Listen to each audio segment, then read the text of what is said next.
অসুস্থতার কারণে ভেবেছিলাম ভাইয়ের বিয়ের সব প্রোগ্রামে হয়তো থাকতে পারবো না।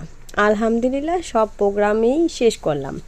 আজকে আমার ভাইয়ের হোলি, মানে একটু রং খেলাখেলি তো না হলে হয় না বিয়েতে। হলুদ করলাম, মেহেদি করলাম, রং না খেললে হয়?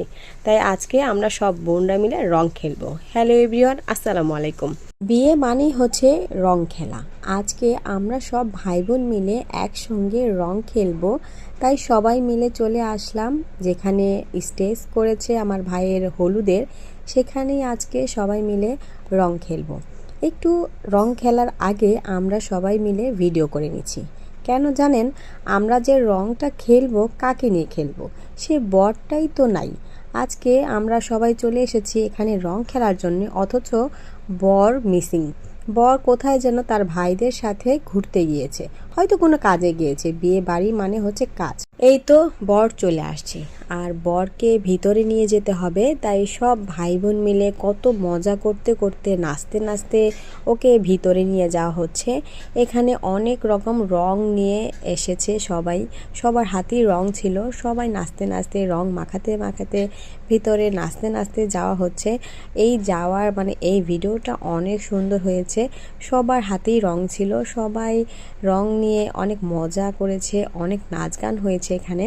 এখানে কিন্তু আমরা শুধু একা যে ভাই বোন তা না, এখানে আমার মামি কাকি সবাই ছিল, ভাগ্নি ছোট ছোট বাচ্চারাও সবাই ছিল। সবাই মিলে অনেক আনন্দ করেছে, কারণ এই রং খেলাটাই বিয়ে বাড়িতে সবচেয়ে বেশি মজার হয়। এখানে আমাদের বরও কিন্তু অনেক সুন্দর নাচ গানও করছে, বর কিন্তু অনেক সুন্দর নাচতেও পারে। আমার বড় বোনটা বরকে রাখি পরাই দিচ্ছে, সেটা একটু ভিডিও করে নিলাম। আমার ছোট দুই ভাই এত সুন্দর যে নাচতে পারে সেটা বিয়ে না হলে আসলে জানতাম না।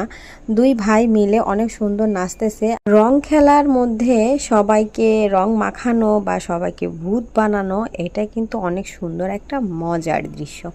এটা সব বিয়েতেই হয়ে থাকে। তাই আমার ভাইয়েরও খুব ইচ্ছে ছিল যে ওর বিয়েতে আমরা সবাই মিলে এই আনন্দটা করব।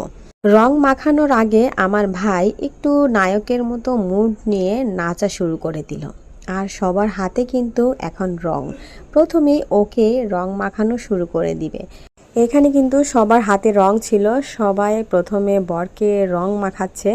আর আমার ভাইটা